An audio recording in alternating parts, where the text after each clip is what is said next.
You're listening to the Hunt Suburbia podcast. I'm your host, Pat Guyette. Big bucks I've been dreaming often, every night till I'm in a coffin. Vermont woods to the burbs of Boston, I'm looking for a tree to get lost in. Crisp mornings, little dust in the snow. Quality time, just me and my bow. Fall evenings, I know just where to go for some quality times for me and my bow. It's just me and my bow. This week I sit down with Armand Tetreault. Armand is a Rhode Island hunter. He is in his 50s, and he only started hunting 7 years ago. Now, we have an episode that we'll release later on where he talks about deer hunting, and he's killed an astronomical number of deer in his first 7 years of hunting, but also his newfound love for turkey hunting. He's a really great caller, so he goes over some different types of calls that you can use, gives some examples on the podcast, and gets into turkey strategy and what he's learned, doing a deep dive into turkey hunting over the last 7 years. And he taught me a lot, and I learned a lot, and I'm going to carry that into this season. So without further ado, here is Armand Tetreault. All right, another episode of Hunt Suburbia with Armand Tetreault. Tetreault, yeah. I got it right. And we're going to talk some turkey hunting since turkey season's right around the corner, and I'm a newbie to turkey hunting. You just got into hunting overall 7 years ago, so when did you start turkey hunting? 4 years ago. 4 years. So it started with deer, and then you got into turkey. Right. Yep. And you're already really good at turkey hunting. You're going to do some calling demonstrations, and I'll take other guys out, and I'll get them after I'll usually tag out like within the first week, and that's 4 birds, 2 Rhode Island, 2 in Mass, and then I take other guys out and I'll call for them. And last year I got couple of new guys, a couple guys I met from BBH. I got some nice, got them some turkeys. That's a lot of fun. I one guy. It's probably more fun to get somebody else a turkey. I mean, I went last year just haphazardly once myself, on the opening day to see what would happen. I had the ground blind with my bow. Actually, I had a hen come. Can't shoot a hen, but had one come in the fall. You can. Right, yep, in the fall you can. Right in front of my blind, and that was cool. The first day, I had some turkey action, and then I went to Vermont, and my buddy Mark's got a farm up there, and he's a really good caller. And I just brought my phone to film, and I went along for the ride as a camera guy, just using my iPhone, and it was a blast. 2 shooters, 1 caller, and I was filming. So 4 people hunting together. That's just, you don't have that you don't really hunt that way when you're hunting deer. And were you in a ground blind then too? No, we were just sitting against trees, and okay. Yep, we were bouncing around the field, and sitting in one spot for daylight. We were in one spot, and then a couple hours later we'd bounce to another spot, and we were calling. We had turkeys calling back to us and coming up the ridge, and nothing ever crested to where we got a shot, but we were playing back and forth with them. It was a lot of fun. It was very interactive. Oh, it is. The interaction is the fun thing. Yeah.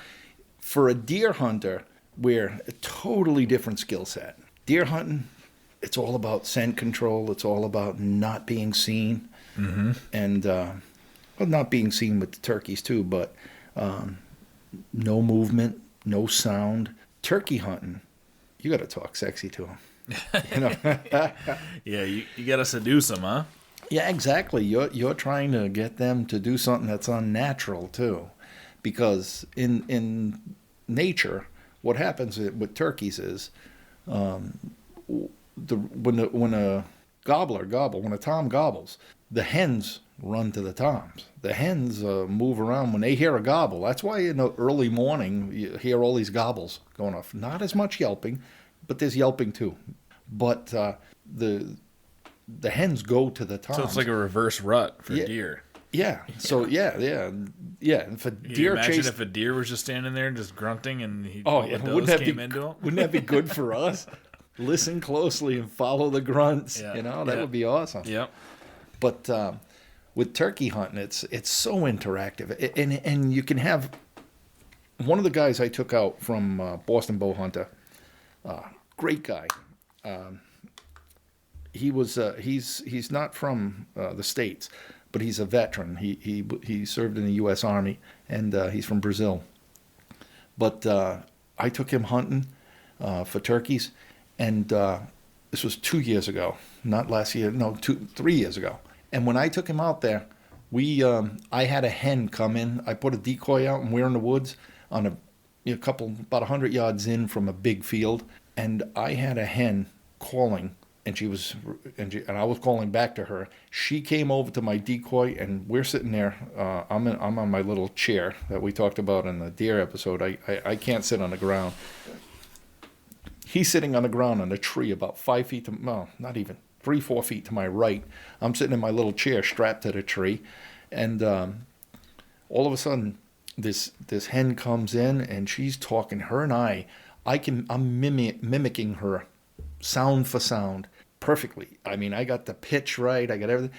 I'm sitting there in my leafy suit with my mask on, and I got my camo gloves and all that. I didn't even have a gun with me. I'm just sitting there, and I'm chatting up a storm with her, and she's walking around my decoy, and she's just her and I are having it's like coffee clutch. What's your decoy? Is it a hen?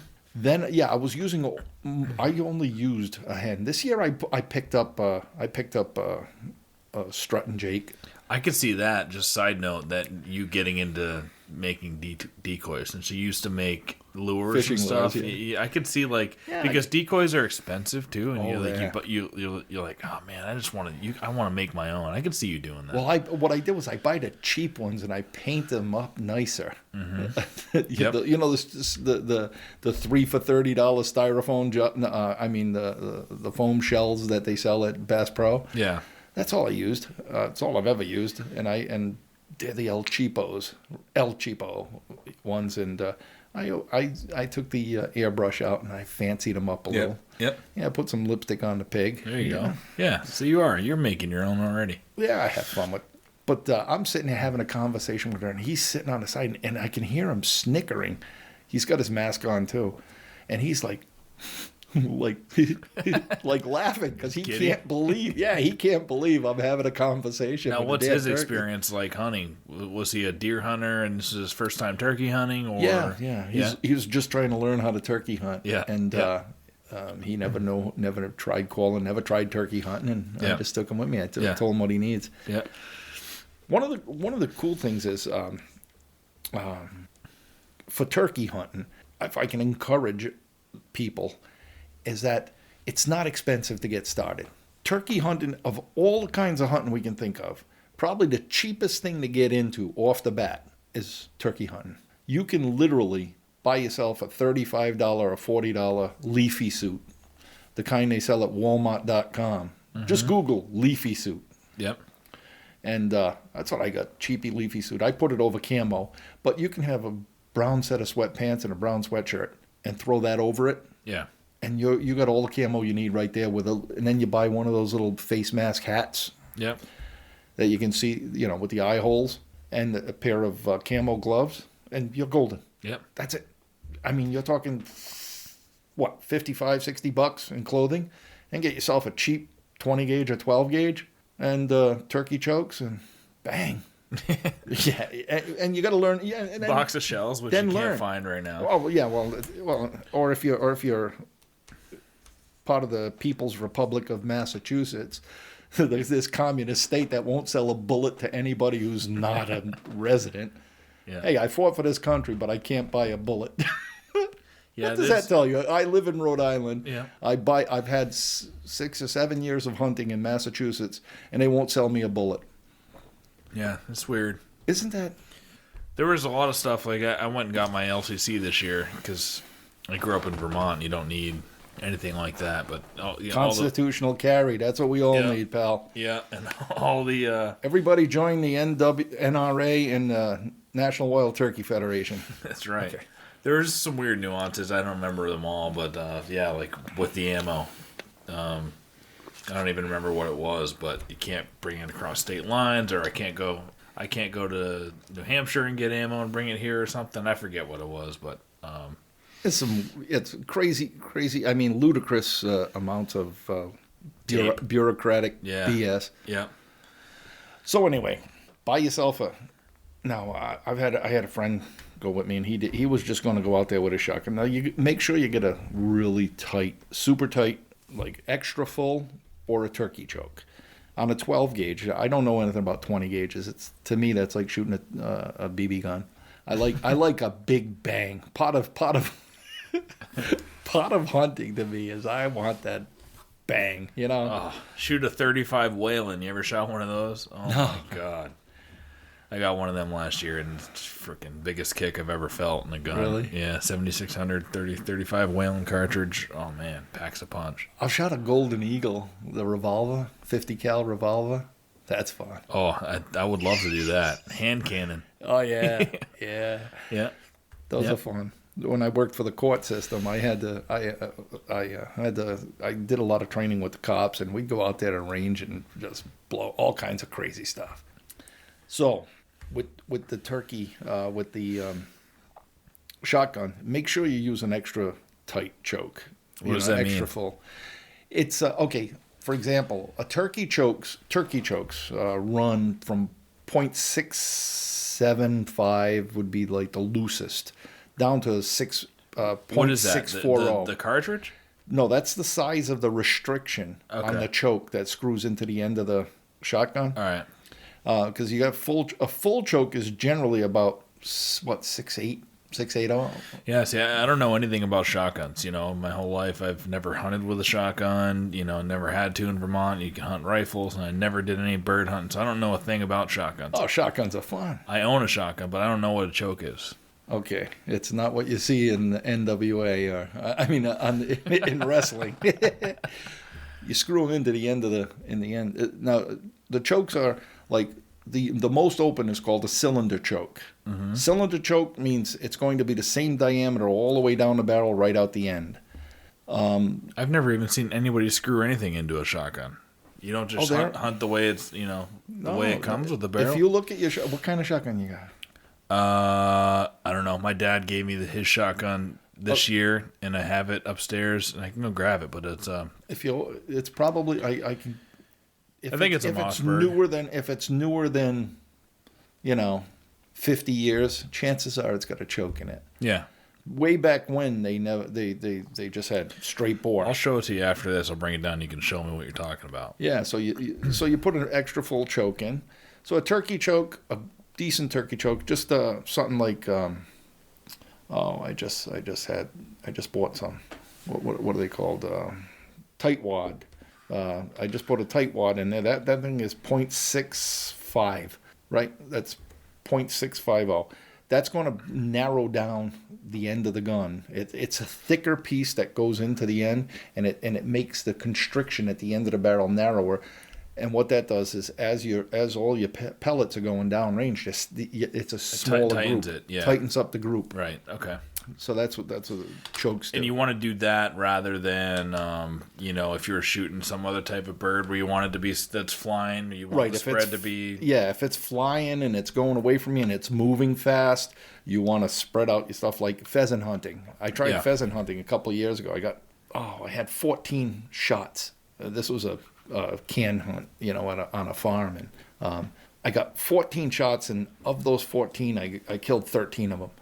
And that's wow. Yeah, and the first time I ever shot a bird, ever went bird hunting, with a pheasant. It was wild, man. Again, you're 57 now and started hunting at 50 and only started bird hunting 4 years ago or something like that, right? Yeah. And you've already killed more pheasants than most people I know, more deer than most people I know, more turkeys than most. I got a lot of time on my hands. I'm an old man. When I put my mind to something, I'm going to do it.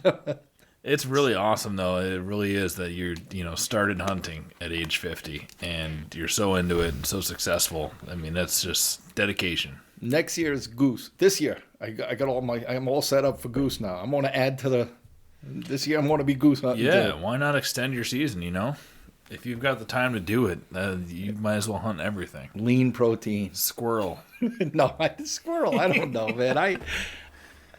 I get like squirrel's tasty. I know. I would love. I would eat it.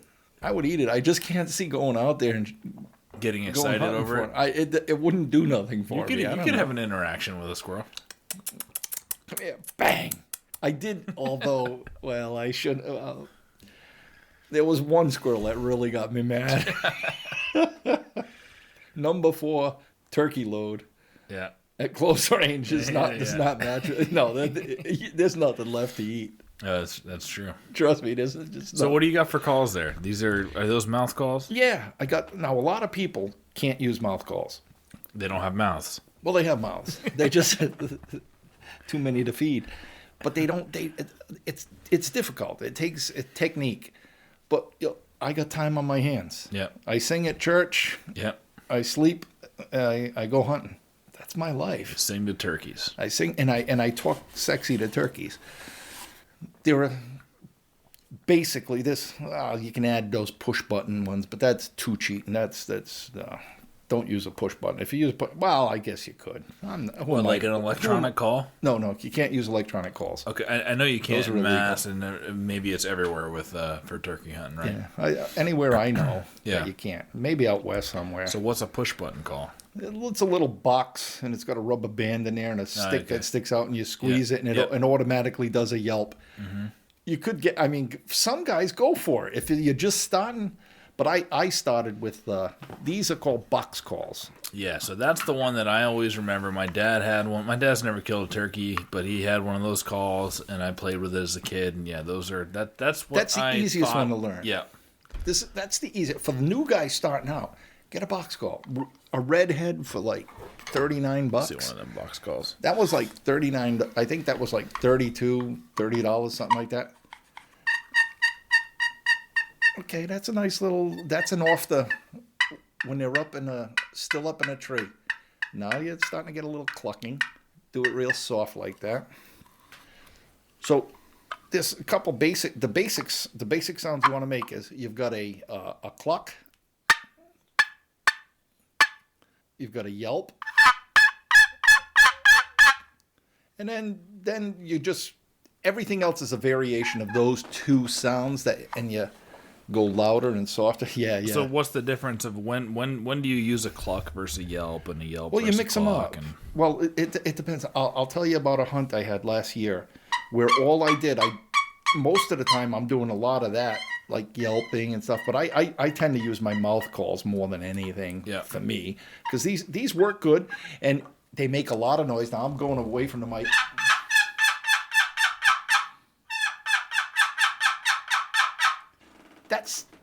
That sounds pretty darn good, and it carries far. Yeah. Your son sleeps very soundly upstairs. I'm sure he's fine. Because that's good if you got to if it's windy out. If it's really windy, these things will carry a long way. Although I can get pretty loud with a mouth call. And the second thing is now here's where my you keep coming back to my fishing lure thing. I actually turned my wife's just sent me a text. What's that super annoying sound? Well, if you were there's a couple turkeys. Now, if you were a tom, you wouldn't feel like that. It's she's joking. So, and this is a slate. Yeah, that's what I bought this year for last year, and I used that, and I think I was getting pretty good at it. Cool. Depending on your striker, your strikers. Now these I made. I turned these on my lathe. Although this is the only one I bought. Mm-hmm. See, I took some of my lure building stuff and this is because your lures were made out of wood too, right? All different kinds of woods. Yeah. This is Purple Heart.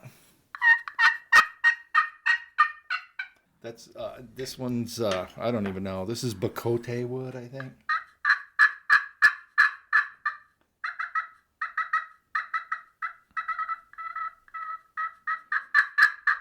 So you can play with it and make different sounds. Like that's a content hen. That little purring, that. Yep. I can do it with the mouth call. You'll hear it in a minute. But with that little purring noise and that little short, little soft clucks, that's a content. I'm feeding along. I'm happy. I'm not necessarily looking for a husband right now. I'm not looking for a Tom. the Yelps have a couple of things. The Yelps will, hey, I'm looking, hey, big boy, where are you? Hey, here I am, I'm looking for you. And they get really excited. They do that.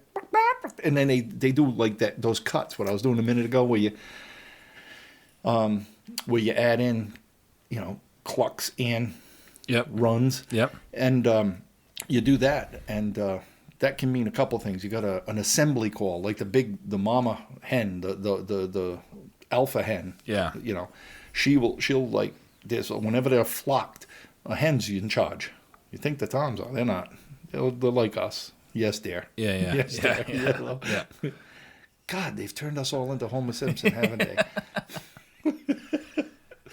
Or Peter Griffin. No, we don't want to be Peter Griffin.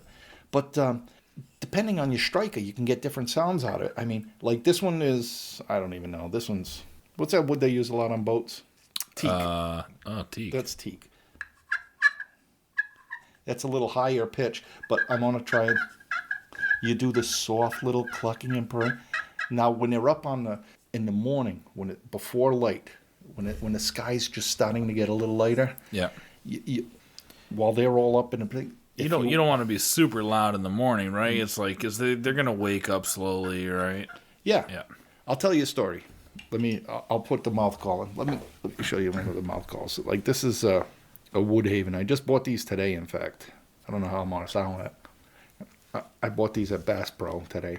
That's probably the most expensive one I ever bought. Like, I don't know, $11. Yeah, Woodhaven. I hear about them. You see them sponsoring stuff. Yeah, they sponsor everything. They're like the Amway of turkey call.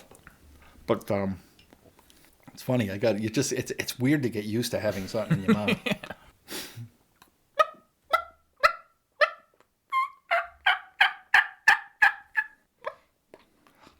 That's awesome, though. Yeah.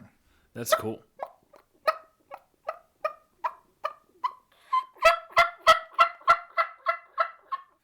That's just a little bit of what. So you can do all different pitches depending on the calls you got. So I would just imagine that those calls for the mouth calls are the number one, advantage is that your hands free, right? Yeah, your hands are both free, and your volume is much more easily controlled because you're regulating the air. Yeah. Versus on a. But that probably takes a lot of practice, right? That's the hardest one to learn. That's the hardest one to learn. Yeah. But last year I got the biggest bird I've ever got. He was a little over 24 pounds, 1 3/8. Yeah, that's a big one. 1 3/8 spur and an 1 1/4 spur. Mm-hmm. Nice big spurs, 11. About 10 3/4 inch beard, big fat paintbrush of a beard. Beautiful. The night before. This episode is brought to you by Heron Hill Winery, the official winery of the Hunt Suburbia podcast. Go to www.heronhill.com and use code HS5 for an additional 5% off at checkout. Now, they already have some great volume discounts on there. If you buy 3 bottles, you're going to get 5% off. If you buy 6 bottles, you get 10% off. If you buy 12, you're going to get 15% off. So if you add the 5% extra you get from using code HS5, you get 20% off plus free shipping for a case. HS5 is for first-time buyers. If you're a repeat buyer, you've supported in the past, just get on there and use those volume discounts. Get the wine delivered right to your door. Enjoy a nice glass of wine while you listen to this podcast. There's a lot of great information. And support us. Support the sponsors. We really appreciate it. HeronHill.com. Use code HS5 for an additional 5%, or just enjoy their volume discounts. I roosted him. I knew where he was. There's a little peninsula with a high horseshoe ridge around the outside of it, close to the water. Yep. And this thing's, the night before, just before dark, I had a little hoot owl thing, and I'm coming down the dirt road right next to the pond, and there's this little peninsula, and I do a hoot owl, and he gobbles back, and he's on that peninsula. It's bedtime, so he ain't leaving that peninsula. Okay, great. I know where he is. So that's locating, right? So you're the night before you're trying to figure out where they're at, right? So the next morning, they wake up and go back to sleep. They wake up and you put them back to sleep. But funny thing is, with this guy, he was all alone out there. Now this thing's about 250 yards wide, goes out about 100 yards, and it's probably 75 yards back of it that he's got to come back by to get back off of it, or he can fly over the water the other way. And but they don't really fly too much, do they? Oh, they can fly a lot better than you think. Yeah, a lot better than most people realize. I mean, these things. But they prefer to walk, don't they? Or they'll just walk all fly? day. Yeah, because flying, when you're picking up that big fat body, I mean, for wing to gut ratio on those things, it's like me flapping my wings, you know. I mean, there's a big difference. It's not exactly a sparrow. They work hard. It's a lot of work for a turkey to fly. Yeah. You definitely. I mean, I last year, the day before opener, I was out here just grilling, and sorry, and I saw two turkeys roost right in one in my neighbor's yard and one in the pine tree in my yard. Like, so while I was grilling, how high did he go up? And the next day was opener, but I don't think they were. I don't remember exactly, but I'm pretty sure they were just hens anyway. But he was up 50, pretty damn feet? high. Yeah. That's pretty amazing to get that big body with those wings up that high. Yeah, and I was watching him, while I was grilling, walking in the neighbor's yard, and then you see him just pretty much elevator up, Yeah. It's amazing that they can do that, but they'll stay up there all night because if they want to sleep, want to rest, they're on the ground. They're coyote bait. Yeah. Yeah. So if they want to get any sleep or any rest at all, they want to be somewhere where they're safe, and that's why they go up in trees. Now in the morning, as the sky starts lightening, as everything's waking up around them, they'll generally come down when the ground is when it's just light enough, when the sun's hitting the ground, when they can see the ground well, and when they can look around safely and see it, there's no predators down there. They look around a lot before they come down. Is their night vision terrible? I don't know. Yeah. I know that day vision is awesome. Yeah. They will bust you from 300 yards through the woods. Mm-hmm. It's so hard to see them. I've seen them many times hunting deer. Many times you see them. You're sitting very still though. Oh yeah. No, yeah, but I'm saying and then it's when the slightest movement, they pick up movement better than deer do. And you notice it. Yeah. Oh yeah, they'll pick up movement from 200-300 yards through the woods. Yeah. And all of a sudden, it's a wonder how this massive black spot can disappear. Yeah. Oh yeah. They lay down behind trees and they'll hide from you. They're pretty wild. They're pretty fun. Yeah. But anyway, he's up on this ridge, and he's up in a tree. He's roosted up in a tree, and all of a sudden, the sky is just starting to get a little light, and there's geese in the water. And the geese are going nuts. They're honking, and every time a goose honks or takes off or lands, he's gobbling at them. When they honk, he gobbles because they'll gobble at loud noises. Yeah. And I hear him start going off. I'm like, all right, good. He spent the night. So I set up. I take my little chair that I hunt in, and I strap it to a tree. Now, at this point, did you know how big he was, or you just? No, I knew it was a gobbler. Yeah. I knew he sounded raspy and big. One thing is, you can do the good thing about a box call too. Did you know you can gobble with them? No. Yeah. Watch, I'll do it down here on the table. No, you can do it up here. It almost sounds like a gobbler, doesn't it? Yeah.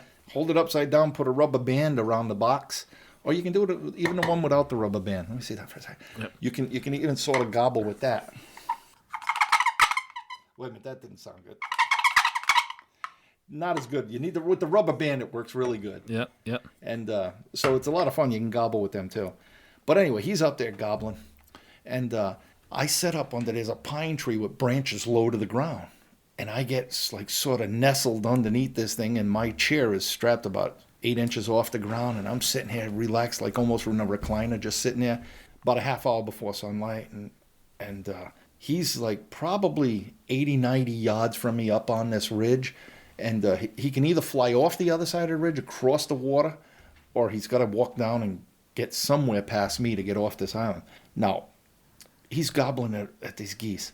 So what I do is after the light gets pretty good and things are starting to wake up, I think it was this one. I get a mouth call in, and I just do a little clucking like they do when they're waking up. With the hens will be up in the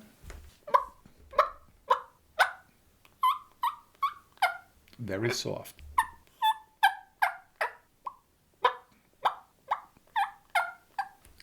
Now, that's what they'll do. That sounds really good. That's what they'll do when they're waking up. But all I did was this. This is exactly what I did. And then I shut up. When I did that, you can tell by three the really quick ones. Just three little clucks and one little half yelp. He turns around and gobbles my direction. I can tell that he's facing me now. He faces me now. I can't see anything because I'm under this pine tree. Yeah. So I can hear that he faces me and gobbles. He knows I'm there. That's all I wanted him to know. Now, he stayed up in that tree for another 30 minutes as it's getting lighter and lighter and lighter. And I heard a hen across the water, which was about 100-yard flight for him. I don't know, 75-yard, 100-yard flight for him to get off over the water to the other side, which he can easily do. Start yelping off the limb. She's up there, she's yelping, and as she yelps, he responds. He gobbles at her. She yelps, he gobbles at her. All right, did that for a little while. Now it's getting pretty bright out. It's getting really. He's got to be coming down soon. I did it again. I reminded him that, hey, don't worry about the one in the hand's worth two in the bush. You know. Yeah. You got somebody. You can just walk down this little sexy little thing right under you here, pal. You don't have to fly way over there. So all I did was, this is about a half hour after the first time. I waited 20 minutes, half hour, and then that was it. Just that little, not even a run, just a little tiny. And then he gobbles, turns around, and now I reminded him, he turns around, and I hear him gobbling back towards me. Then I shut up. And I just sat underneath that tree, and I hear him flies down, and I can hear he's gobbling. He's up on top of the ridge. He's expecting. Come on, sweetheart, I'm here. Yeah, he's waiting for his. Yeah, because they normally come running in, right? Yeah. Yep. He's waiting for his little honey pot to come running up to him, and he's up there, and I never made another sound. I just sat down at the bottom, dead quiet, and he eventually, it took him about 15, 20 minutes more before he started I could hear him moving on the ridge to the left, and then he came down, and there's a path on that island, and the pine trees 10 feet off the path. And I see him strutting. I look through the branches, and here he is coming down the ridge in full strut. You know, when their wingtips are dragging the ground, and they got their tail all fin out, and he's walking really slow, all puffed up. And I said, oh, he's a beautiful bird. And I'm sitting there, and I got my shotgun. I slowly get it up, and he can't see me. I'm underneath this tree, and he's just walking. And now the only problem is he's coming straight for me. They got an amazing sense of direction. When he hears something, they know 1 or 2 degrees, one way or the other, where it's coming from. Mm-hmm. They're amazing. He's coming straight for where he heard that. So he's heading straight for me. And I'm sitting down there. And now this thing's only about 10 yards from me. And I got this 12 gauge. Now his fan's right behind his head. I don't want to blow the fan up. I never shoot a fan. Mm-hmm. In fact, I never get my goal. So you wait for him to turn sideways? Yeah, I don't want to get a pellet in the meat either. I'm one of those. All I want is headshot. So he's strutting towards me, and this geese is still making noise. So he gobbles. He stops to gobble, turns sideways just a little, lifts his head up. Pow! That 3-inch number 4 shot Magnum. I nearly decapitated the poor thing. But not one pellet in the meat. It was great. That was the biggest bird I've ever got. Yeah, 24 pounds, right? Yeah, a little over 24 pounds. That's a big bird. Yeah, it was a nice bird. Now, I would imagine most people would have overcalled. I would have overcalled. I was just gonna say. So how I would have overcalled. In one of these, a month earlier, you're playing a game and it's back and forth. You'd want. It feels like anybody would just want to be like, all right, well, yeah, let's keep doing it. Let's keep calling. The temptation. That. Oh, it's fun. No, that's a ball because I've called them into me, and I mean, they probably would have been there 10 times faster had I shut up. I mean, I've kept calling. And they'll gobble. I'll call. They'll gobble. I'll call. They'll gobble. And you know what? Every time they gobble, they stop and strut. I'm just wasting time. He's on his way to me. Yeah. He knows where I am. I'm learning this now. It takes a little time to learn. Most of the problem is overcalling for people with not a ton of experience. How do you know what's the right amount? Experience. I mean, if you hear the gobbles getting closer, yeah, he's on his way. Yeah. Unless you hear, off to your sides, you hear other hens vying for him too. You'll hear another hen go off, another hen go off. Now, if you're having to compete with other hens, now you got to be a little more proactive. You got to sound sexier. Now, how come if they're actual hens, don't they normally? Why are they also acting like a hunter, where they're calling him in? Well, they're gonna call because they'll know he's moving because they hear it moving too. So they'll start calling, and like, no, come to me. No, I'm here too. Why are they running? Oh, they're going to him too. Okay, all right, yeah. They're a moving target. The odds are against you. Uh-huh. They're a moving target heading towards him, and he's heading towards them. They're both cutting ground to each other.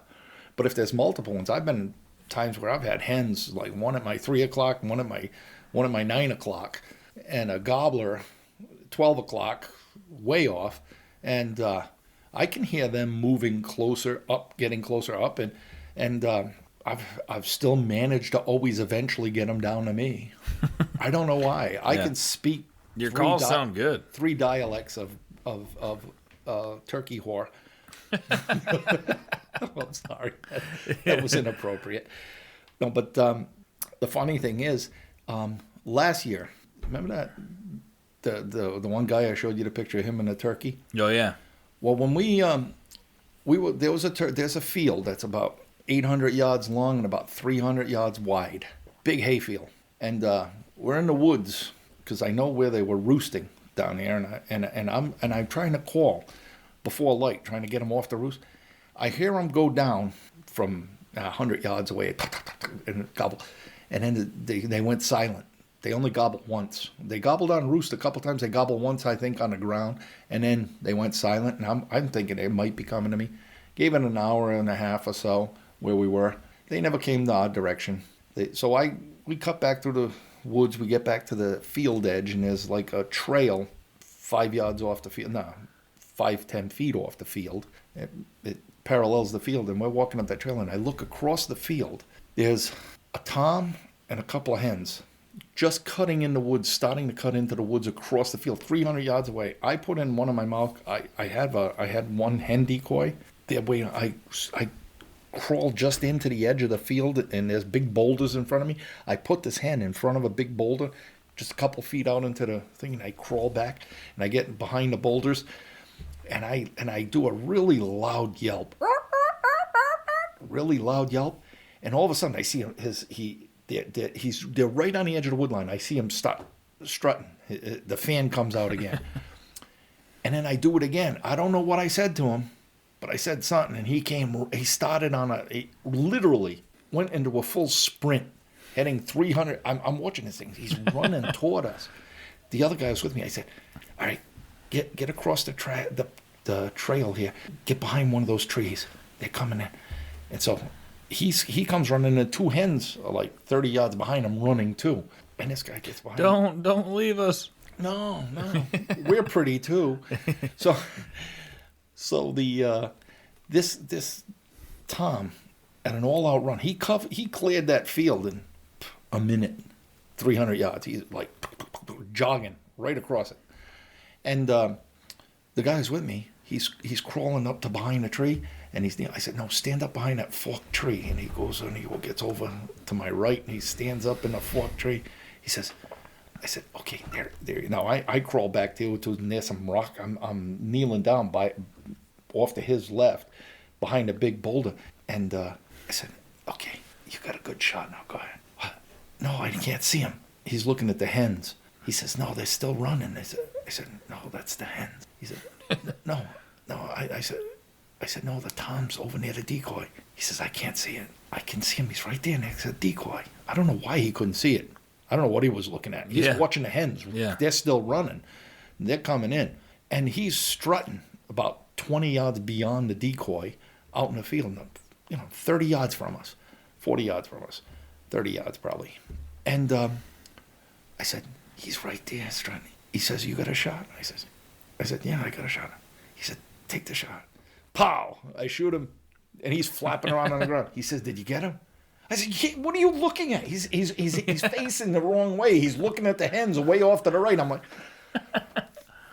So, anyway, long story, brought that 300 yards. 300 yards across wide open running. Yeah. I've never seen anything like that. It's pretty wild. That's cool. Yeah. Yeah. There's a lot of interaction. Turkey hunting, if you haven't turkey hunted, look up Dave Owens on YouTube. Dave Owens he's a really good caller. I've watched him in a couple of National Wild Turkey Federation calling contests, and he's good. He's a good caller, and he's got a show called Pinhote Project, which Pinhote, Pinhot, I don't know. Yeah, that's like some Native American language means home of the turkeys or something like that. So, but this guy's really good. You can hear him calling in all of his videos. He does a lot of videos. He's on Facebook too. His name is Dave Owens.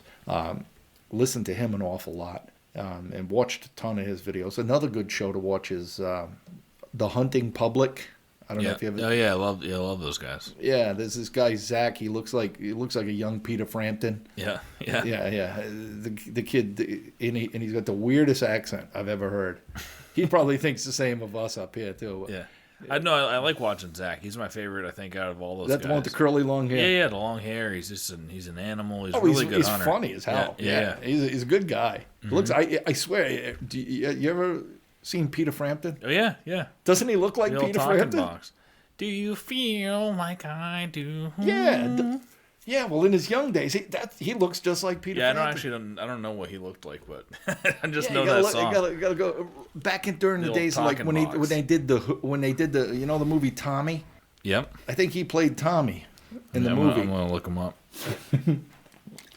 Yeah, old Peter Frampton's bald, so I can't see that. Oh, not when he's bald, but he looked like a. Anyway. Oh yeah. You see him with the long hair curls? Yeah. He looked like a. I always think of him when I'm thinking. That's funny. I want to see him in big platform shoes playing a piano. It's funny you mentioned those guys too, because the only thing I could think of, when you call in a turkey and he's on a dead sprint across the field, was one of their videos I was watching a couple weeks ago, and they're just rattling up on top of this hill, like crazy rattling, but they're scraping the ground up, and they're thrashing trees, and they're up on this ridge, and they're scraping the leaves to try and make it sound like a turkey. And it's two of them working it's for for deer. For deer, yeah.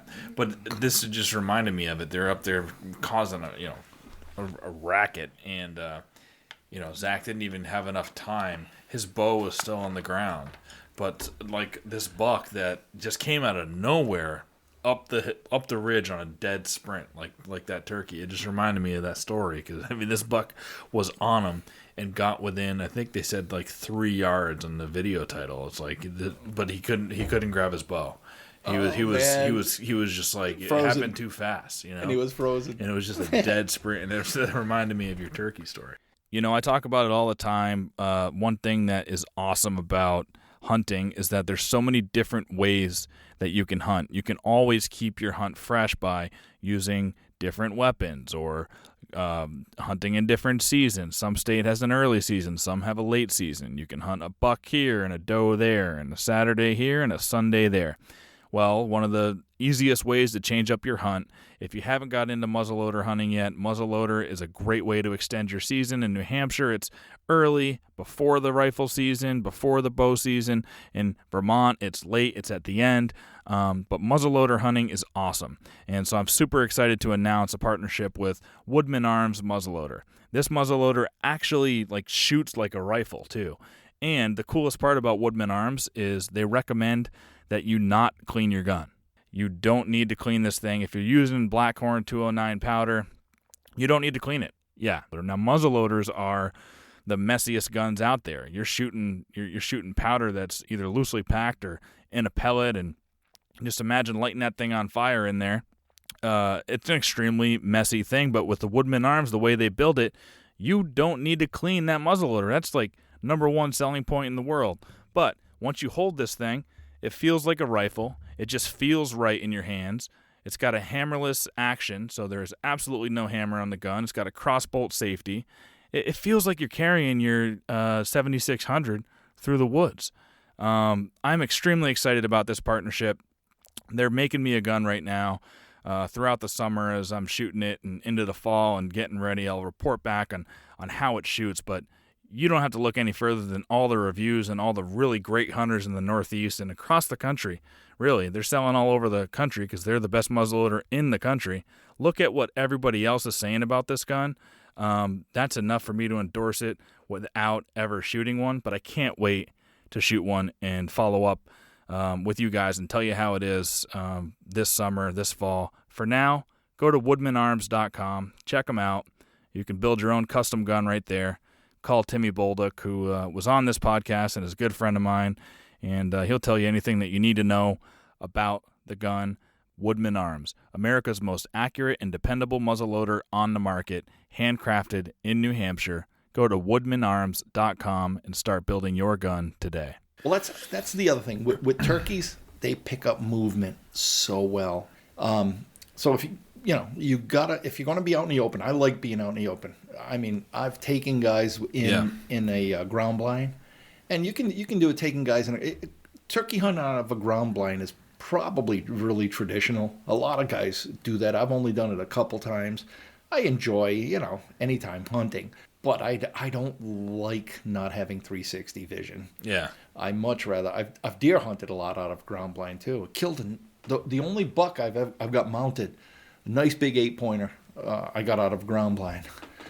He was a big one. I got him with my crossbow. In fact, I got that videos on YouTube somewhere. I think it's Rhode Island buck out of a ground blind is the name of it or something. Yep. But it feels different. It feels different. Yeah, it does. It feels a lot different. I love sitting out in the open with them. I like being able to turn my eyes and see, my whole 170 something degrees. Yeah. That's all we get. We're so at a disadvantage. Turkeys have like 280 degree vision, I think. I think they got one blind spot directly behind them. No wonder they pick you off, yeah. Yeah, their vision overlaps in the front.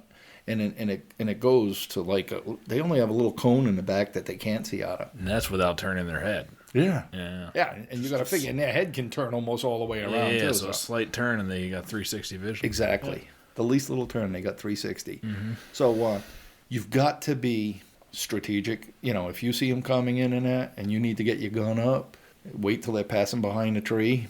I got a great story. You got time for another turkey story? Yeah. Cumberland Public Land. It was Sunday morning before church, because I only have to be there for worship team practice at 9 o'clock.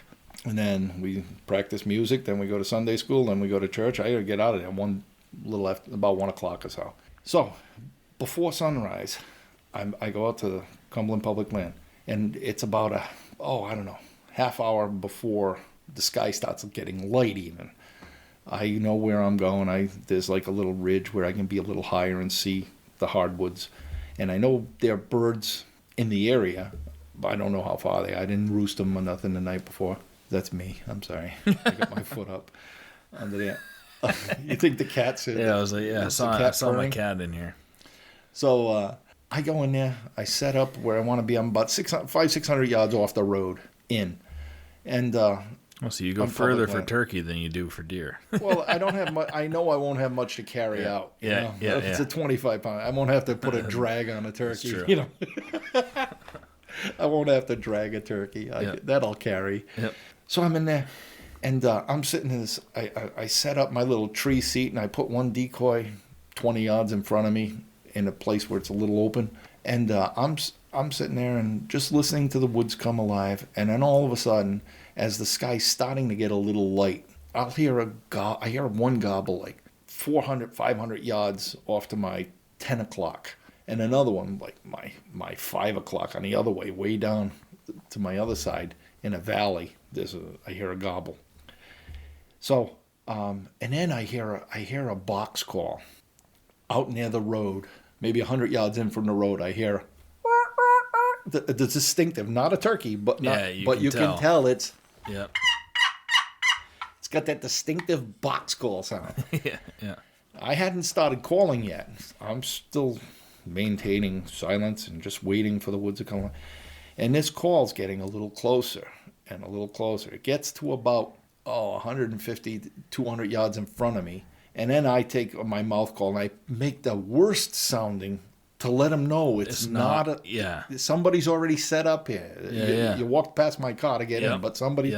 So I get a. I'll use one that doesn't sound that good. I get a mouth call in, and I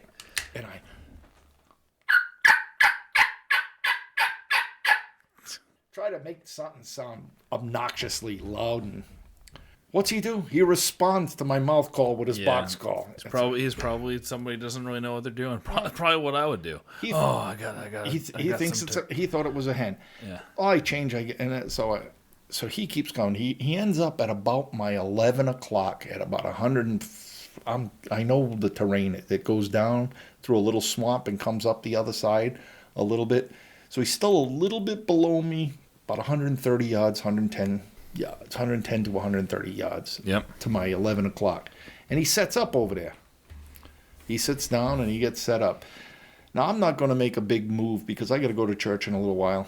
Got to go home, shower, get to church. So I sit there and I call. I make a call. Now I get some decent calls because the things are coming alive now. The sun's starting to lighten up the sky really good. You can see it hasn't broken yet, but things are coming alive. Yep.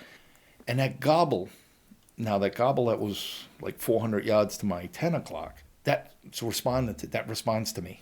I make a call. Oh, and then Mr. Box call goes off. I call. Every time I call, he calls. And then for about a half hour or so, 40 minutes, I call, he'll call, and then he'll call in between 2 or 3 times between my calls. And the gobbler will respond about probably to me only. I don't know if he responded to him, but he would respond, and I hear it's getting closer now. I can hear that's getting a little closer and a little closer and a little closer. Now I'm thinking to myself, he's got to go right past that guy to get to me. Then, so it's getting a little closer and a little closer. It's probably 200 yards out. It's still about out of reach for both of us.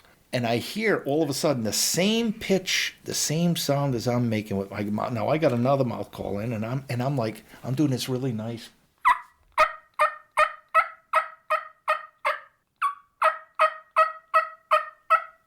And I hear somebody mimicking me exactly to a T coming from. Yeah, so you're like, it's not that box call guy. It's not the box call guy, but to me, I'm in my mind, here's another hunter coming from behind me at my 6 o'clock. Now coming up over the ridge, well, that valley that's between me and him sort of kicks back from my, goes past the front of me and then comes down behind to the side of me and comes up, goes down, the valley goes down behind me to my like 7 o'clock, 6 o'clock. Yeah.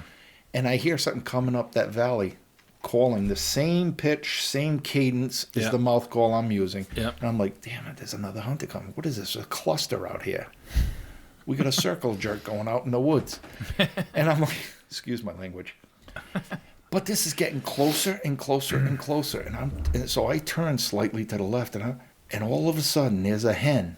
That wasn't another hunter. It was a hen. Mm-hmm. I'm like, God, that's I sound pretty damn good. Yeah. It sounded exactly like me. Mm-hmm. And it comes right up the valley.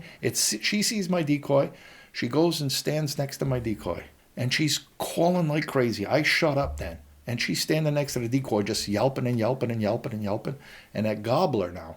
Yeah, now you got a live. I got live bait. Yeah. Yeah, I got a pogie. I got a pogie with a treble hook through him, and he's just floating out in front of me. Yeah.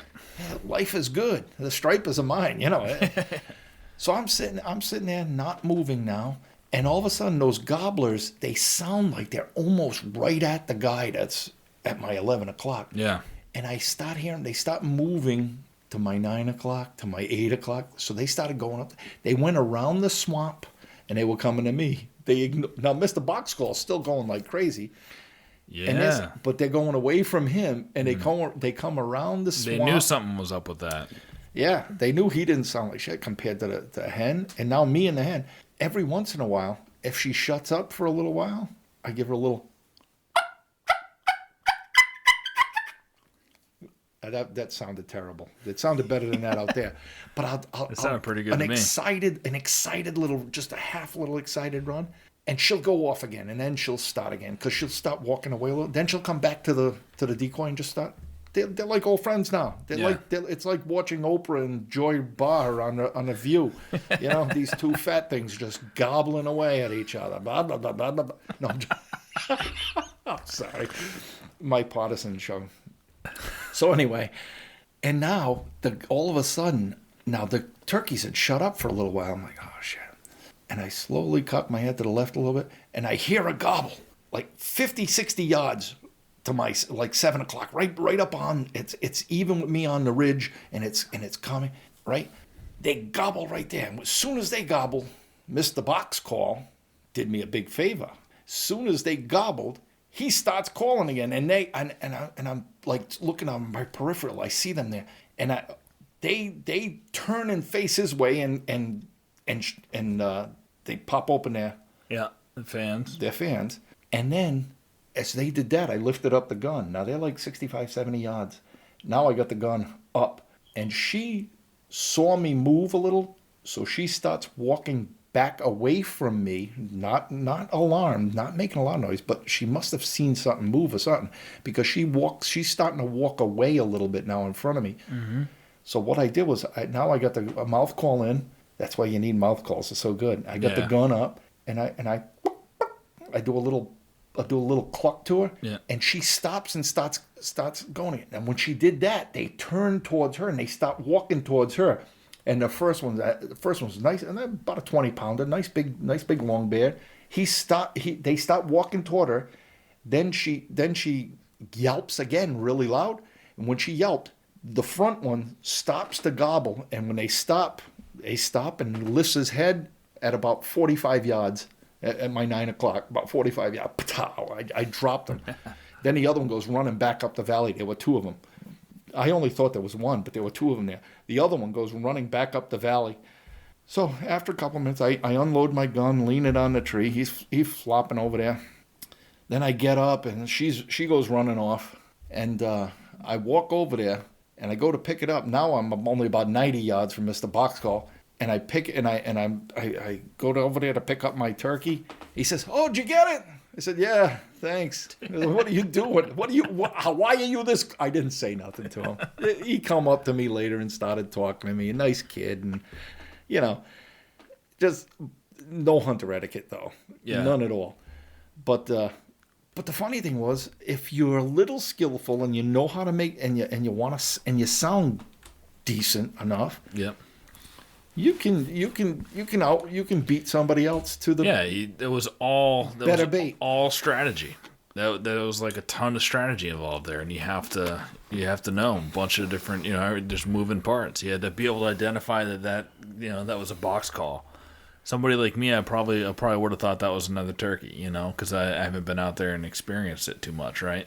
Yeah, there's a whole bunch that went into play there. But my question to you is, even though all of that is fun, do you get the same adrenaline pumping as if a deer is approaching or a buck? Because to me, it feels like, I think it would be fun, but it would be a different kind of fun. Like when I catch a nice pike or a nice big bass, it's fun. I have a lot of fun doing it, and I love doing it. But it's like I don't have that same type of adrenaline as like when I'm hunting it's not deer. the same. It's not the same. But there's a different sense of accomplishment that you don't get with deer hunting, because with deer hunting, it's like it was all your prep. It's not your act. Yeah. You've got to perform for them. A deer, you don't have to perform. With deer hunting, it's all your preparation. You're just avoiding a million mistakes, exactly. Deer hunting, you gotta be the guy who sits the stillest is the stillest and is the quietest. Can draw back when and doesn't the deer seeing and doesn't stink really bad. Yeah. That's the successful deer hunter. Mm-hmm. But the guy who performs better and puts on a better show, is the better turkey hunter. Right. Yeah. So it's a different. There's a different sense of accomplishment. Yeah, you're like a bullfighter kind of out there. Just you got to be the. It's all about the. Presentation. It's a presentation. Yeah, you're singing. You got to sing the song right to them. You got to talk. You got to be able to talk really sweet to them and get them to do what you want. Yeah. So it's a different skill set. Way different skill set. Yeah. You don't have to worry about. I mean, you can stink like crazy. I mean, it doesn't matter. Right. But you can't move.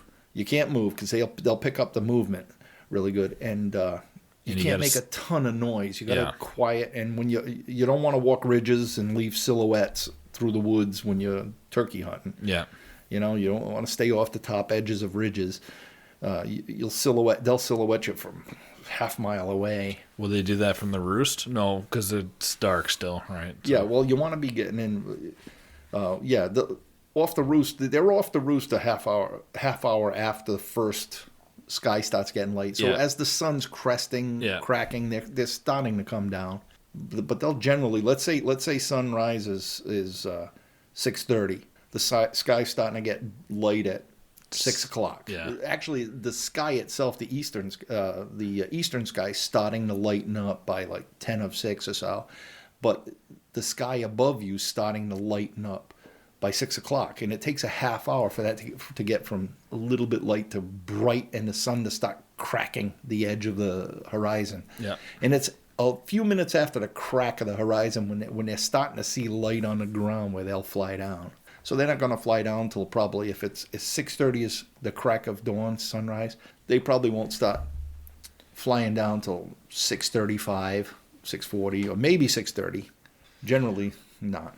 So like while the barrier to entry, like you said, you can get in pretty cheap, you know, to start turkey hunting, but it feels like you almost need somebody to take you out turkey hunting before you go out and do it on your own, more so than like deer. Deer, you can go out and you can do it on your own, and it can be more of a solo journey, like you said, because it's a lot more of like avoiding making a mistake as opposed to luring a deer in. But you can, but the vast majority of people like are 3-4 years in before they get their first deer. Yeah. You know, because they haven't learned wind. Yeah, but I feel like it could be 3 to 4 years before you get your first turkey too. No. If you don't know what you're doing, you don't sound good. Actually, the first year I started hunting for him, it was the second time I ever went. I called in a turkey. Yeah, that's great. And shot him in front of me. But then again, I am like, you got some obsessive. luck on your side too. Well, I got a lot of luck, I'm obsessive with calling and learning it. And, I mean, I've only been calling 3 years, 4 years, and the first year was only with these things. Yeah. I picked up with the box call, and then I got to a slate, and then it's only like 3 years, and I haven't touched them since. I just started picking them up now again. Yeah. I haven't touched them since last May. Yeah. And you got a little practice in tonight. Yeah, but the last couple of weeks I've been practicing. You know, I'm sitting in front of the computer and I'll sit in my parlor and I'll watch YouTube videos in the parlor, and my wife's at work. I'll drive the dogs absolutely insane. They're trying to get out of the house. They're scratching at the door because I'm giving them a headache. What is a parlor? What do you have to have in your room to call it a parlor, though? A couch and a television. No. That's a living room. A parlor. No, that's a living room. A parlor that's a parlor for me. A parlor's a little more sophisticated. I'm a Rhode Islander. You got to have at least a fireplace if you're going to call it a parlor. Okay, well then it's a living room. Or a humidor or something. You got to have No, it's a living room then. All right. I don't have a parlor. I've got an office with a lot of dead things on the walls. Yeah, that seems more like a parlor to me than what a living. People, it's living room, family room, den. You got all these different names. I'm just joshing you. I got 1, 2, 3 8-point. What do you call it? Europeans. Yeah. And I did them myself. I did all my own. I had my deer done. That one I got out of the blind. He's a good looking deer. And then I've got my turkey feathers. I teach. Like I said, I don't work. I'm home, so I watch YouTube videos. How do you do a tail mount? Okay, tag it. Put the borax on. You made your own. Strikers, slate strikers, yeah, make them. I got too much time on my hands, so I get really compulsive, and I learn. I'm pretty. I don't know. Stuff just comes to me really quick when it comes to something I love. When something I like, something I'm really interested in. Yeah, stuff it comes to me quick. Yeah, I learned how to call pretty quickly. And you can't tell, like, with the little bit I've done here, that's just little tiny stuff. But I mean, I'm a pretty darn good caller. I'm listening to these guys doing these things out there, like these calling contests. Have been doing it their whole lives, and I can do most of that. What is a calling contest like? Like, do they have like a live bird, and whoever gets it to come to them, that's who wins? No, they got judges. Yeah. So, it's what? Subjective. It's subjective. Yeah. Well, yeah. Now, would I rather have what they should the do guy is who like sounds best into what other people think it's supposed to sound like, or am I going to watch? Or now, if I'm watching like YouTube and I'm watching all the different kinds of hunters, all the different hunters. For example, we were just talking about Zach from the Hunting Public. Yeah, Zach, he's got a lot of turkey. They do a lot of turkey. Yeah, I haven't watched any of their turkey stuff because it just doesn't get me that excited. I'm sure once I kill my first turkey and I start getting have some interactions and stuff, I'll get there and I'll go down the rabbit hole and watch all the turkey videos. But I've avoided that on Hunting Public for some reason because it just doesn't excite me as much. Yeah, well, it doesn't. Well, but those guys it doesn't do it for me when deer season's open. Yeah, you know, when if you know 200 pounds of meat is running around versus a 20-pound chicken. Yeah, no, pal, no. I'm going after the big beef. Yeah, but I'm the same way. But no, I'm excited now because that's next season. Yeah, and I want to do good. And I volunteer to take. I volunteer to take people out. I take a bunch of guys out. There was some guides who were asking me for help with roosting and where things are last year. And there's also there's an organization, Sportsman. I think it's called Military Sportsmen of America. You know Ray Lozo? No. He's a big time hunter and guide, and he's a turkey guide, and he's a trapper. And he's out near the Cape. He's out just near the beginning of the Cape there, near Falmouth and all that. That's where he's from. He's doing a guided hunt. He volunteered a hunt for the Military Sportsmen of America, and where they'll take either a disabled veteran, an active duty man, or a first responder. People, we put the dates out there, and I'm doing one too. Now here am I, relatively new turkey hunter, but I'm really successful. Yeah, you've dedicated some time to it. But I'm successful at it. I mean, you put 10 guys in the woods, and I'm one of them. Yeah, right. I'm the odds. I'd put myself the odds-on favor to get one because you're out working. I'm not as good as Captain Jack or Ray. I mean, these guys got tons of years of experience. They're good, and a lot of the guys from NWTF. There's some excellent guys. I mean, I'm learning a lot from them, but I'm really good for the amount of time I've been doing it. I'm way above the curve, the bell curve. So I offered to do one too, and I had guys signing up to come with me from Kentucky, Tennessee, one guy from Maryland, a guy from North Carolina. These guys were going to come up to Rhode Island for a day, 2-day guided hunt from me.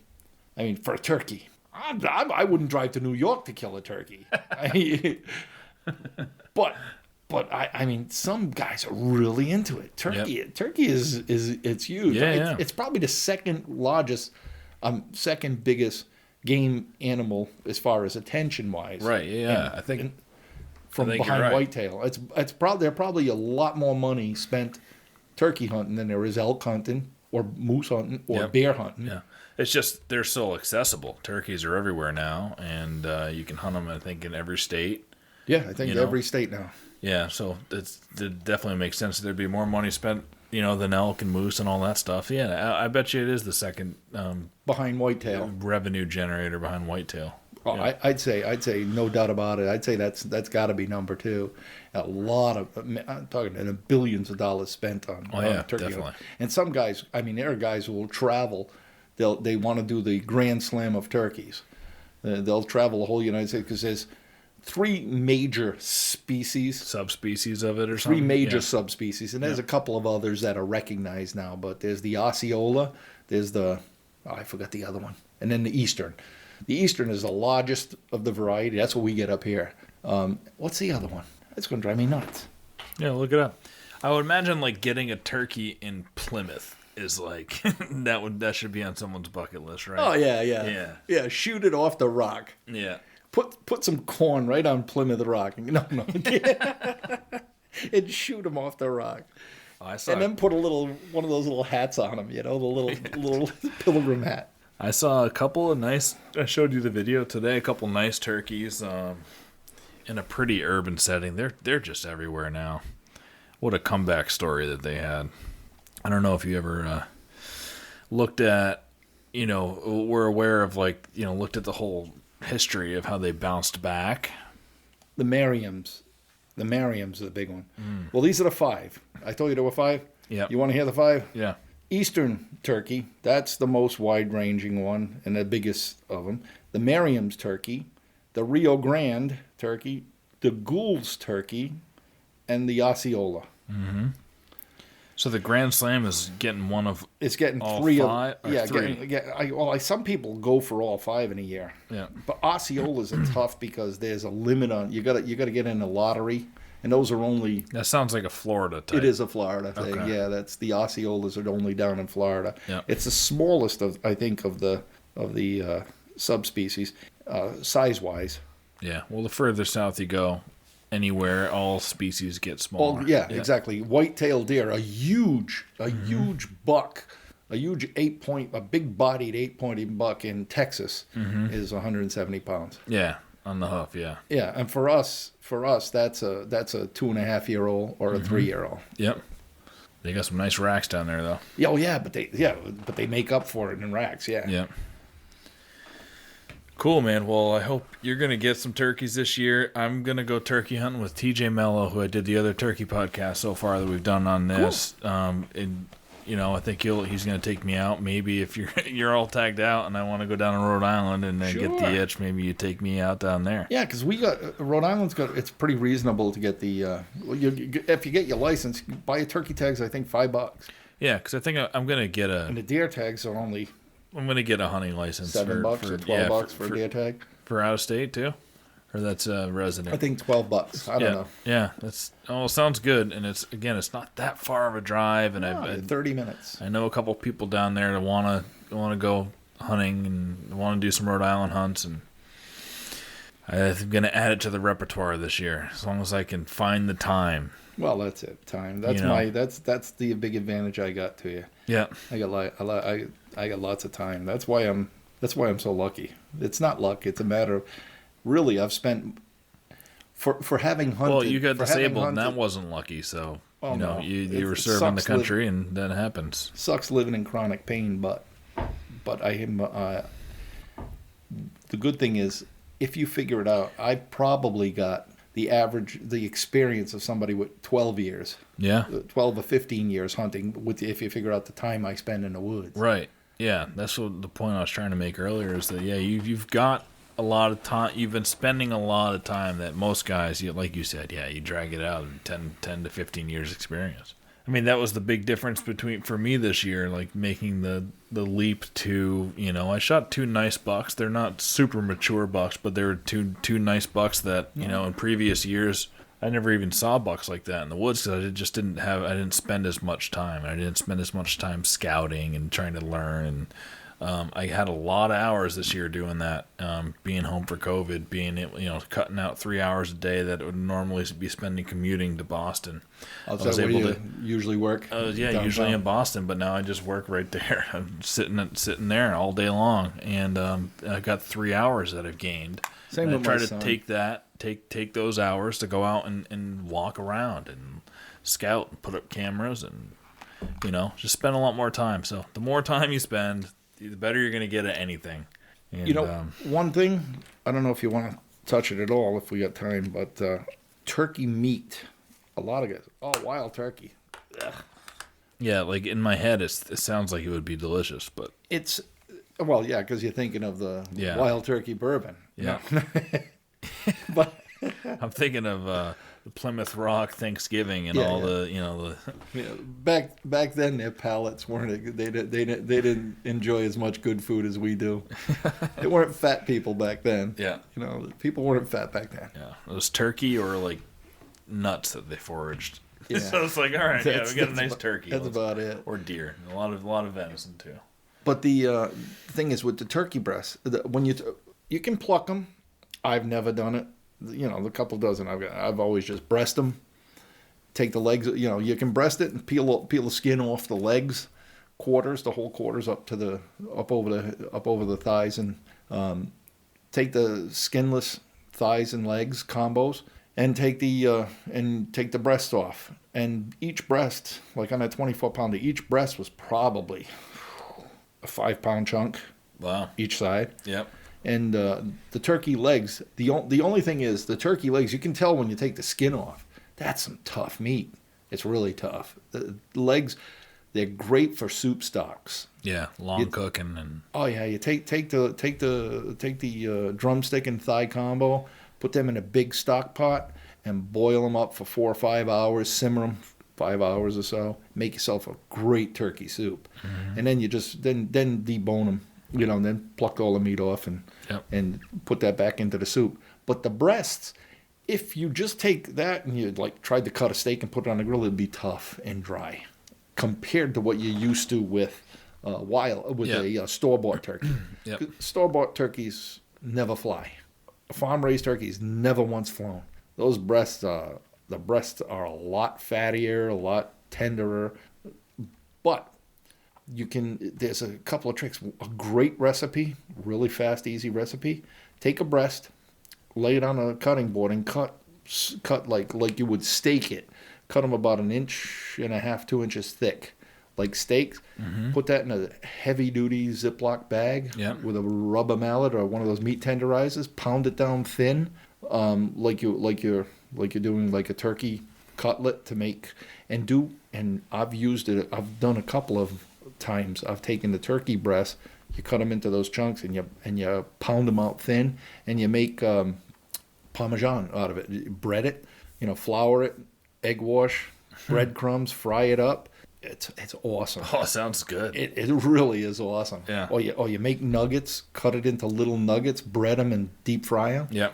Delicious. Oh yeah. Or a lot of guys. There's a lot of recipes for wild turkey breasts. You can marinate it in Italian dressing and grill it like thinner. Yep. One of my favorite things about freaking hunting anything, just it gets me into cooking. I don't like to cook normally, too much. It was never something I loved to do, but whenever you're cooking anything that you've brought home, I mean, you get excited about it. I was looking at so many new recipes this year, and I experimented a lot more this year. Traditionally, I was butter and a little salt and pepper and fry it up in a pan all my deer my whole life. And that's still good. And it's still good. And I love it. But that's all I ever did. That was just kind of how my family always did it. But this year I experimented a lot. Oh, you can do a lot of Mediterranean influenced stuff. Yeah. You can fry it up with a little bit of fry it up in olive oil and capers and onions and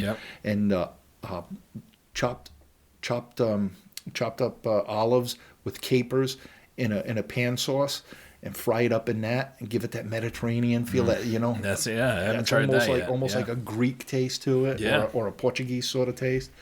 Or you can do a lot with different paprikas and all. You were talking about doing some tartare. That this year I'm gonna make some steak tartare out of some back straps. Yeah.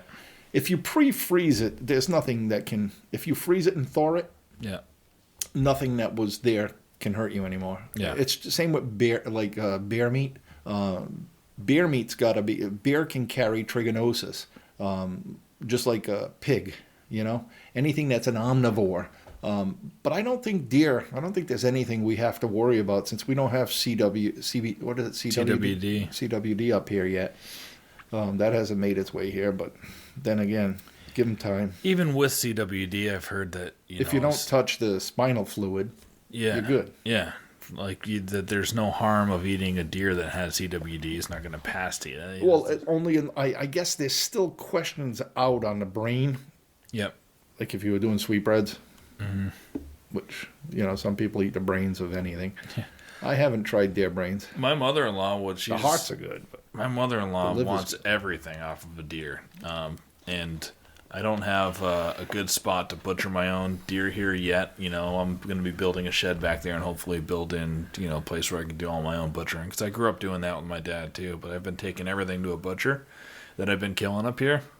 And, you know, they all don't do, you know, she wants like the eyeballs and, you know, the brains and everything. She would eat everything because that's the way, you know, that's the way that they're from. Now they're Russian but grew up in Kyrgyzstan, and Kyrgyz are mountain people and they just eat everything. Their sister was the number one prostitute in all Kazakhstan, right? And she wants the tongues, and I love beef tongue. Beef tongue is so good. So I bet you the tongue I'm gonna eat lamb, the tongue off. Don't they do with lamb too? The tongues. Yeah. I've had beef tongue. That was real. It's amazing. It's the most beefy flavor of the whole animal, isn't it? You notice it's like concentrated beef flavor in the tongue? Yeah. It's really good. It's really good. Put them in tacos. Little venison tongue tacos. Oh. Yeah. Why not? Any dough that I get. I haven't eaten a tongue yet. I've had the hearts. I've done the hearts. I've done the livers. Yep. I've done heart liver. But I haven't done anything beyond that. Heart liver. So a friend of mine that I used to work with always swore that the cheek was the best. I've never done that, but get in there and carve that cheek meat off. That isn't fish, and a lot of fish. That's and pigs' heads. A lot of the best meat comes when they do the whole pig. Yeah. If you're picking, I've been to some whole pig roasts and stuff. Yeah. If you're picking the meat off around the head, that's good. We did a whole pig roast at my dad's lake house a couple years ago when he first got it. Nice roast, but I didn't pick off the face, but yeah.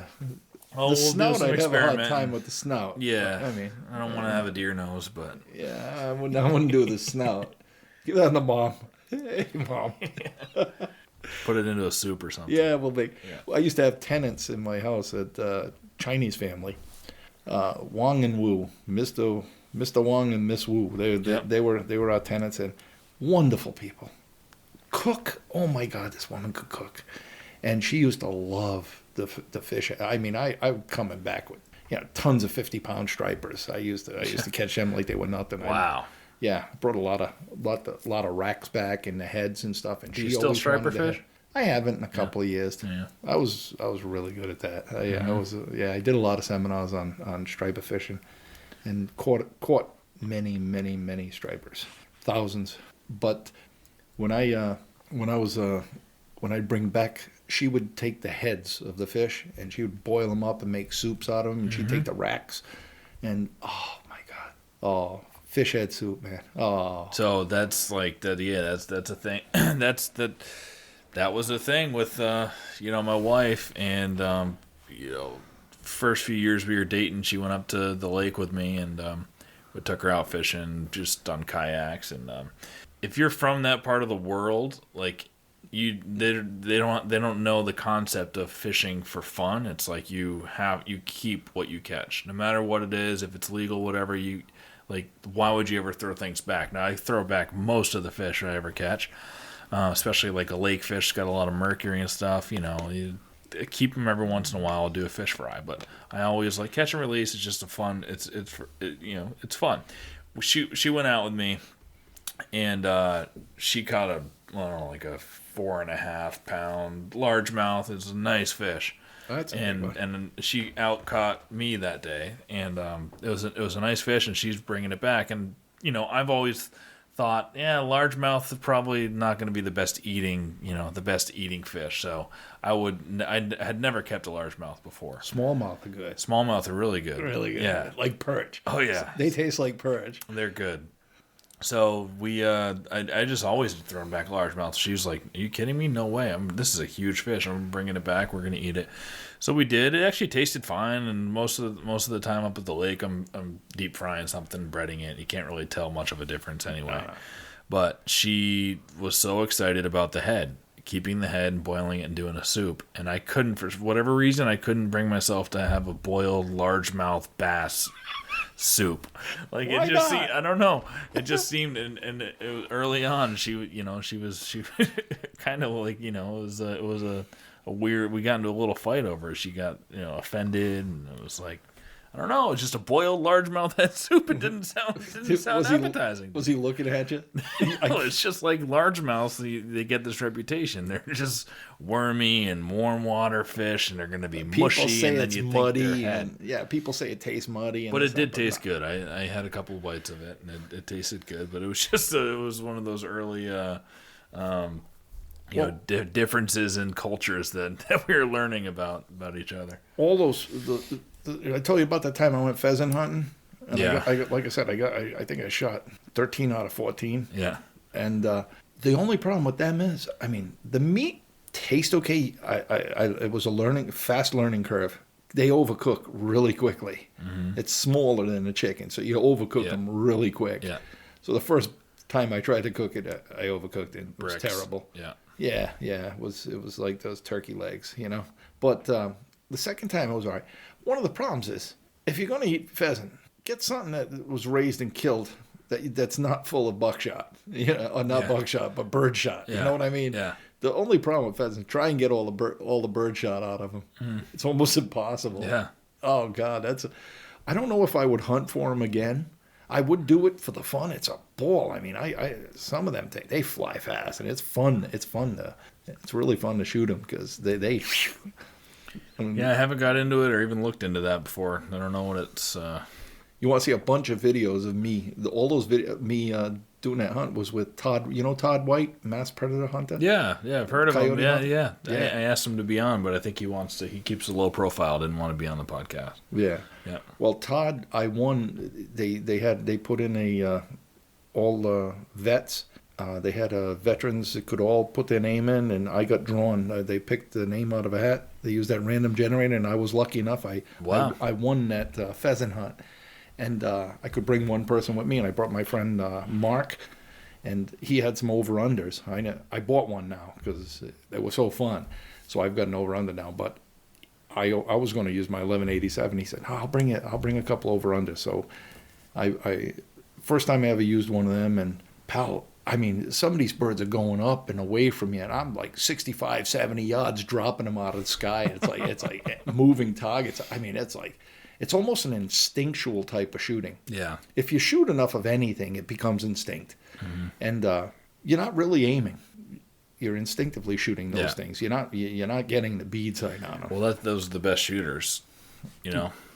But that's pretty cool. Like that doe I dropped. I mean, take a deer out at 100 yards with a slugster out of a smooth bore. That's pretty darn good. Any weapon that you're holding, it should feel like an extension of your arm, and it's a part of your body, and then it becomes instinctual. So right, and you get enough lead down range, you're going to get good at it. Yep. So it's like this 308. I picked up a 308, and I'm dying to go on a rifle hunt. Never used a rifle. I mean, the two bears I took up in Canada, one was with a crossbow and one was with a muzzleloader. Wow. Yeah. You're 308 with your Swarovski. Oh yeah. It's a good combination. You're gonna 200. I mean, that's a perfect bear gun. At 300 yards, I could drop anything at 300 yards with that thing. That combination. Yep. 300 yards is toast. Yep. Beyond that, I'd be a little bit leery. Because you get a lot of drop at a 308's a little underpowered, unless you're using really high grain ammo. Now, were you a marksman in your training? Well, 6 years I re-enlisted when I was in. You have to qualify at the range, 40 rounds and targets from 75 out to 300 iron sights, and you have to qualify every 6 months when you're in the military. And in the 6 years active duty, I was expert every time. I missed one target, and you have 40 rounds. It's 40 rounds downrange, twice a year to qualify.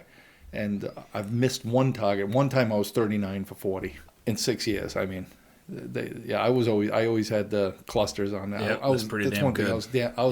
I love shooting. I enjoy shooting. Yeah. I don't know why. City boy.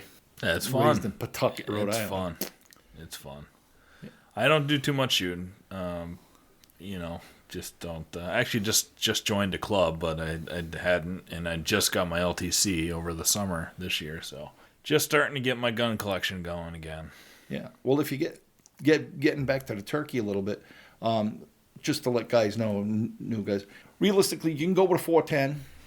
You can go with a 410, but you're gonna want to use the. I wouldn't. I've never tried shooting 410s, but legally you can use a 410.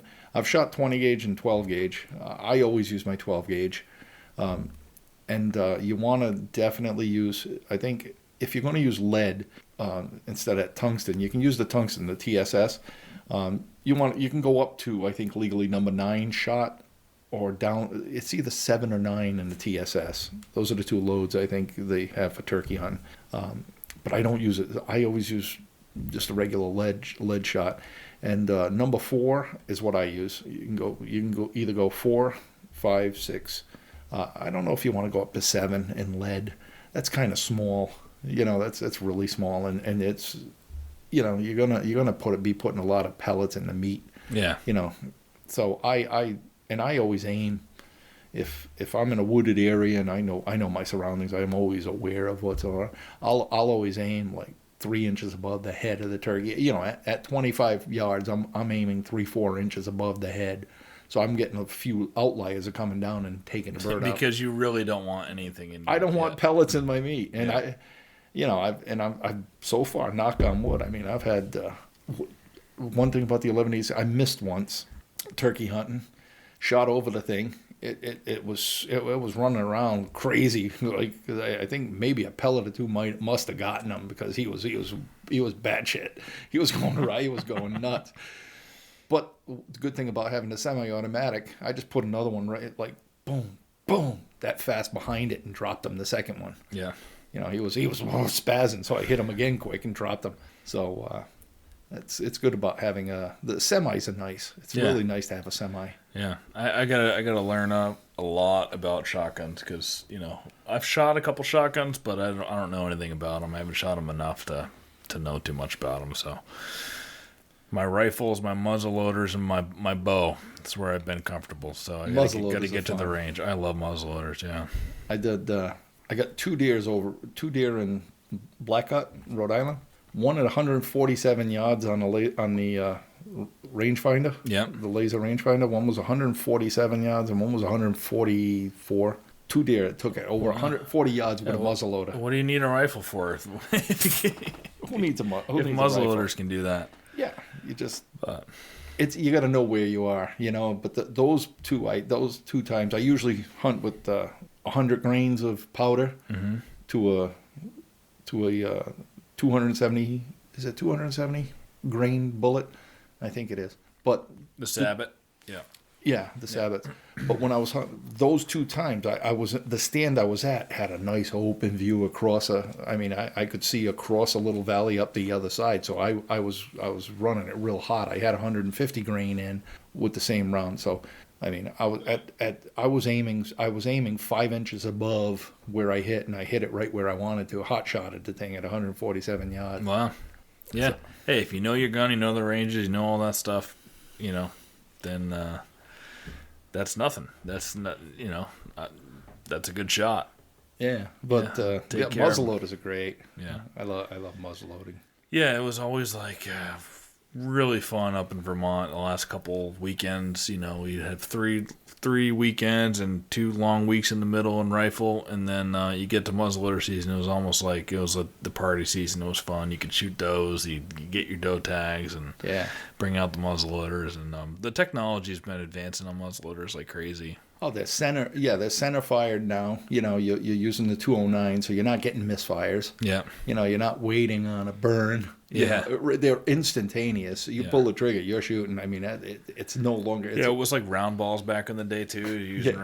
It's like throwing a baseball. Yeah. You get curves. I mean, you can actually see. You can see some people shooting. There's videos of people shooting round ball with my cousin 60 still grain. Does. Yeah, he still likes shooting his round ball. People shooting with only 60 grain, 70 grains of powder. Yep. I mean, you can almost see the ball moving. Yeah. If you from behind, you can almost see where, and you can see it going in impact. Yeah. And it's like throwing curveballs. The thing's moving through the air. I mean, it's like Hail Mary. Yeah. Oh, it's fun, man. I really appreciate you coming up. That was, Hey, I had fun. yeah, that was great. We'll do more of it too. Cool. Maybe we'll be in touch and maybe do some turkey hunting or something. Yeah. Stay in touch, man. And if anybody wants, most of the guys listen from Boston Bow Hunter and there's a lot from there. Yeah. But we've got listeners all over the country. Yeah. Well, if anybody, Armand Tetreault on Facebook. Send me a friend request. Send me a message if you have any questions about turkey or deer. Yeah. Anything. I'm not one of these like, oh, that's my hidden spot area. You know what? Use my stand. I don't care. There's lots of deer out there. It's public land too, right? It's public. Yeah. If you shoot one out of my stand, so what? Tomorrow its brother's going to come and I'll shoot the brother. I don't care. That's a good. It's a good outlook and a good way to think about it. Yeah, it doesn't. I'm not all uppity on the deer are there for everybody. Yeah. I know I'm going to get more than the guy next to me because I'm just blessed. Yeah, and you've got more time. I'm lucky. So Armand Tetreault, Armand, and it's Tetreault. There you go. So find him on Facebook, shoot him a message. Wants to share his knowledge, got a lot of knowledge, and you had a guy that mentored you that was very close to you, and you probably want to mentor some other people to help pass on that type of knowledge that he passed on to you, right? Yeah. It's we leave a legacy, and we need to build our numbers. We need to keep our numbers up. A lot of people don't realize the more hunters there are, the better the hunting is going to be. Yeah. Because the best people for conservation are hunters. Yeah. We keep the flocks healthier than all of the places where there's very limited and restricted hunting, there's a lot of disease and stuff like that. And turkey, look at turkeys, for example. That's what this segment was mostly about. Turkey, it was NWTF and a lot of the hunting organizations that brought that back from, they had an all-time low of 30 years ago, 40 years ago. There was hardly any turkeys this side of the Mississippi. Now they're everywhere. Yep. They're gone crazy. They are everywhere. They're in the cities. Yeah. Yeah. And they chase the mailman around, so it's awesome to watch. Yeah, a lot of opportunity to hunt them now. So. Yeah. So the more people we get involved, the better it's going to be for all of us. Absolutely. Thanks again, Armand. It was awesome. Thank you, brother. It was a great time. It's a pleasure. I enjoyed it. All right, just want to take a quick break and remind everybody that's listening, please, if you haven't, go on to iTunes or the podcast app, anywhere that you can leave a review on the podcast. iTunes and the Apple Podcast app are the best places to do so because it really helps in the rankings. Go in there, leave a written review, tap on the 5-star rating. It's going to help us a lot in shooting up the rankings and getting this podcast out to more people, and I would really greatly appreciate that. Go and subscribe on our YouTube page if you haven't yet. It's Hunt Suburbia, youtube.com/Hunt Suburbia. Of course, follow us on all of our social medias. Continue to interact with us, and if you have any questions or anything you want to send me, shoot me an email at huntsuburbia@gmail.com. Thanks for listening to the Hunt Suburbia podcast. We hope you enjoyed it. We're going to release an episode every single Sunday throughout the season, throughout the entire year, and we will possibly be releasing some bonus episodes here and there throughout the week as people, come in freshly off a bow kill and tell their stories. We hope that happens throughout the season. There might be weeks where you get 2 or 3 bonus episodes. You might not get one for a couple of weeks, but there will be some bonus episodes. But you can count on us every single Sunday to have a new interview on throughout the season. Once again, thank you so much for listening, and we'll see you next week. Big bucks I've been dreaming often, every night till I'm in a coffin. Vermont woods to the burbs of Boston, I'm looking for a tree to get lost in. Crisp mornings, little dust in the snow. Quality time, just me and my bow. Fall evenings, I know just where to go for some quality times for me and my bow. It's just me and my